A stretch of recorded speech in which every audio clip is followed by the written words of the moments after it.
good morning on this Labor Day. My gosh, it is Labor Day, September 2nd, the start of September, a beautiful day. I am Trooper Steve, your traffic safety expert, Stephen Montier with WKMG News 6, and we are live. This is not a pre-recording. This is live, coming to you at 10:02 on Labor Day. You had me, Crystal Moyer, Chief Meteorologist Candace Campos with you this morning. Bridget has the day off, so then the three of us rejoin for Breakfast with Bridget, hosted by what we like to say Croissants with Crystal. It is so cool to be with you guys today because the weather is great. My truck's right now reading 79 degrees outside. Does it get better than that? And we're talking about a very interesting topic today, but we're gonna talk about the topic, but we're also going to generalize a little bit of vehicle operations and encountering wildlife. Okay, some of you are not going to like what I have to say. Others are going to understand why I am saying what I'm saying in the way that I'm gonna say it. First and foremost, today's question, we're talking about Florida's lovely Sandhill crane. And if you don't know what I'm talking about, it is that long-legged, kind of long-necked, gray heron-like bird, has that red patch on top of its head. And the question was submitted, what are we supposed to do when we encounter these types of birds out on the roadway? And it's a very interesting question because for me it's kind of obvious. But many people think they're just birds. Many people don't understand the diva-like mentality that comes with these animals. And these animals have a personality like no other bird you will ever meet. They'll side-eye you in a heartbeat.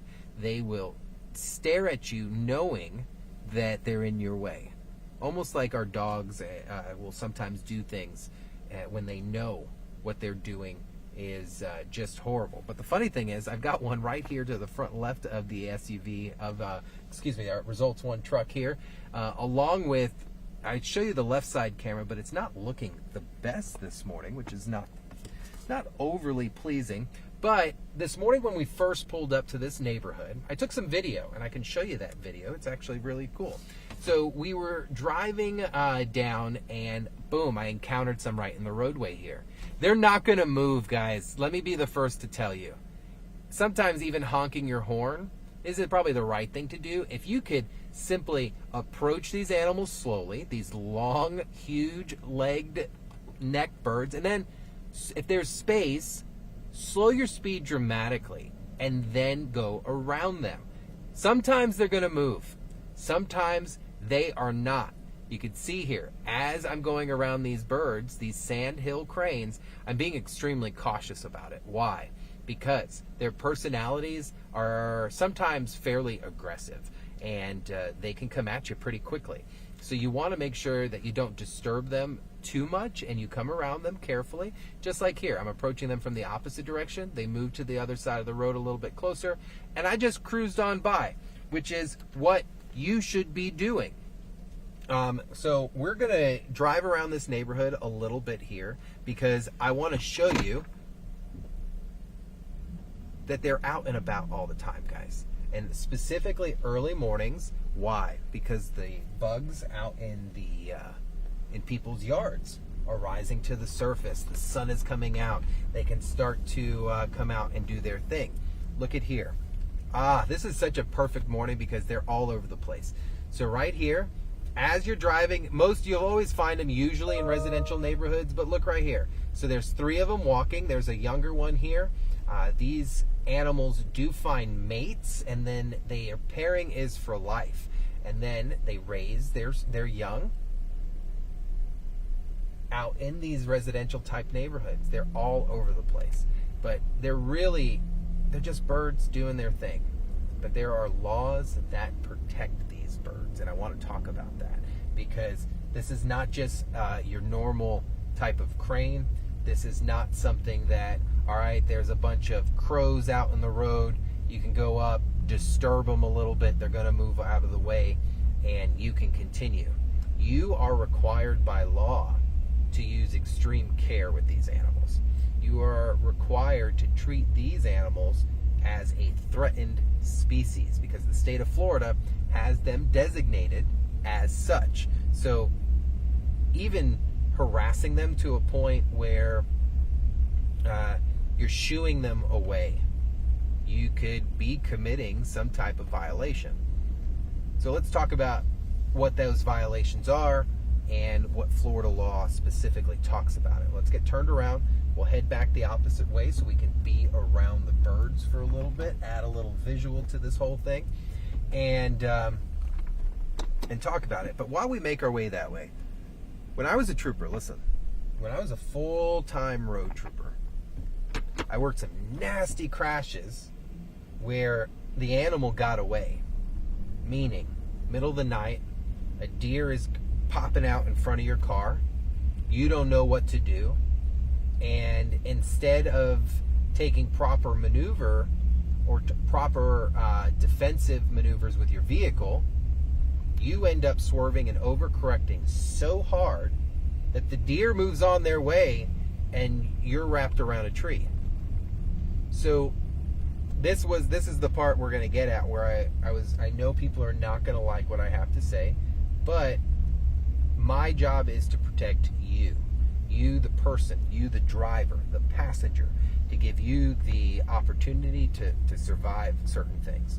So rural roadways, when you're driving at night and you see that deer on the side of the road, it's okay to slow your speed. But when that deer comes out in front of you and you slam your brakes or you overcorrect, you should not avoid a crash and cause a crash, right? We don't want, what happens if you swerved and you took out a bunch of kids? That wouldn't be good.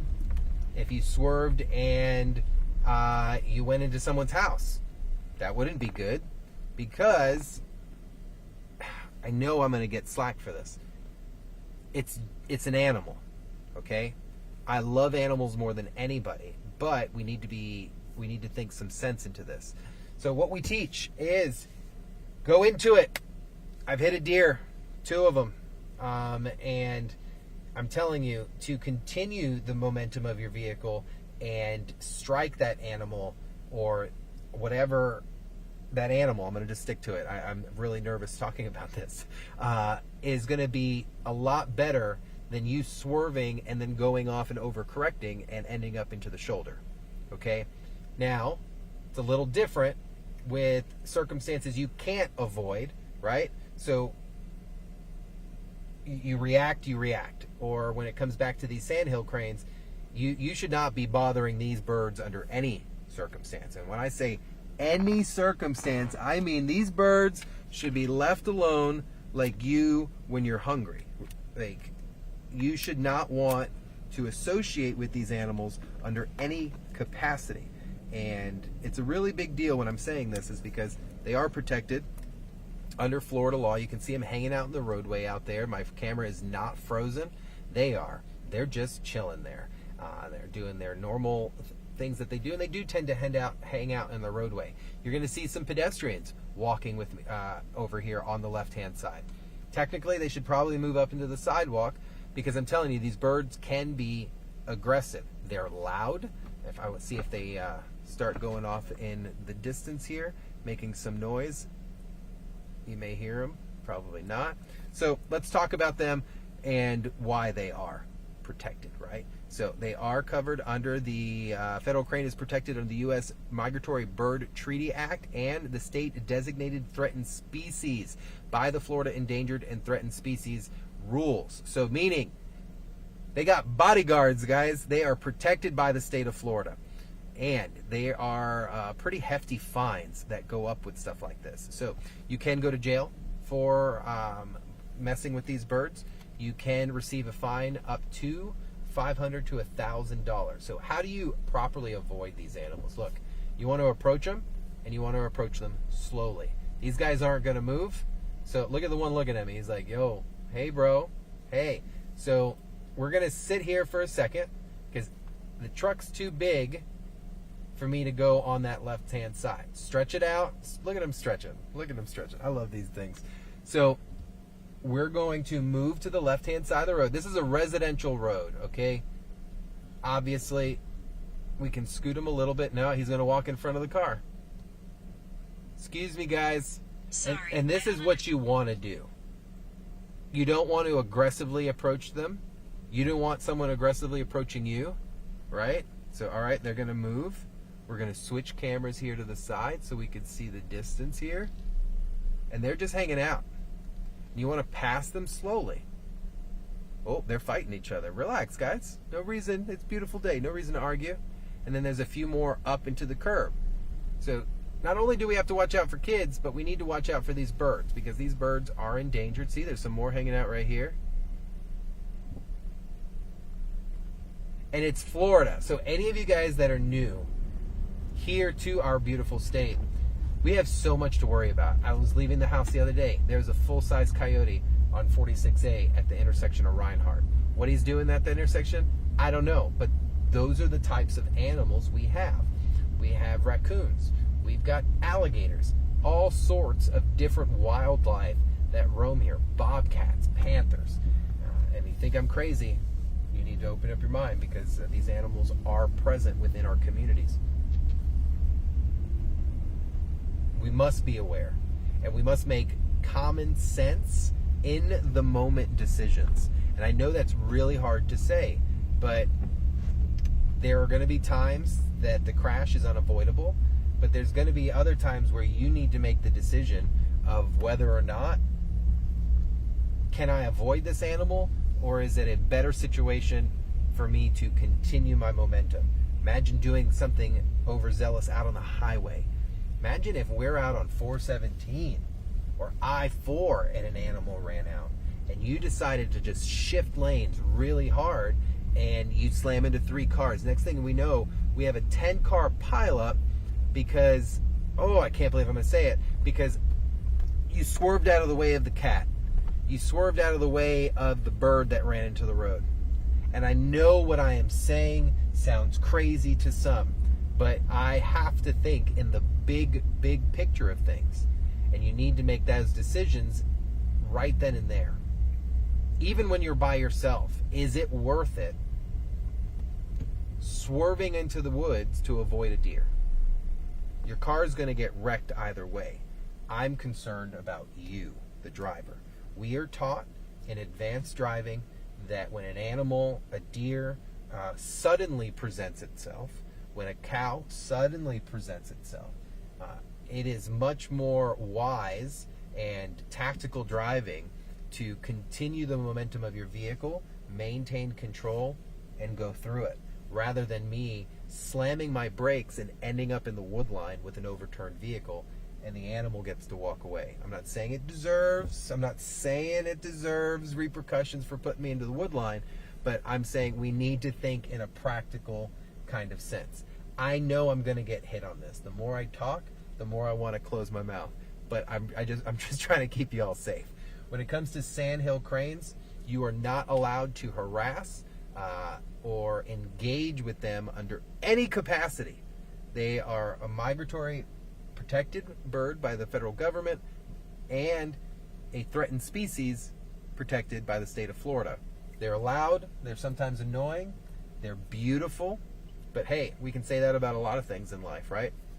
So you just need to make sure that you leave them alone. If they're in the roadway, you give them their space. A courtesy honk, maybe, if it needs to be, but if you could just politely go around them, that's what I would always recommend. We got to see some today while out on patrol. I'm passing that pack right there, and it's just kind of common sense, guys. Just kind of taking it easy, paying attention to what's happening, and understanding that certain animals are a little bit more protected than others, and the personality is going to be different. If you didn't like what I had to say about the impact in certain things, I understand it. Reach out to me. We can chat. Look, it is Labor Day. It is now 10:17. I promised you 15 minutes of random animal talk, and we got to do that. So I want you guys to enjoy the rest of your amazing Labor Day. Please be safe. Have a designated driver if you're going to go out on the roads today and go to an event. Please do not drink and drive. Do not be under the influence of anything and operate a motor vehicle. Also, to my designated drivers out there, I appreciate you guys taking the hit, but I also want you to commit to being a designated driver. There is no such thing as a legal limit, so anything can impair how you operate a vehicle. So just think about that, because we all want you to show up to work tomorrow so we can all labor together after Labor Day. For now, live in Results 1. I love you guys. Head to clickorlando.com. I'll see you guys later.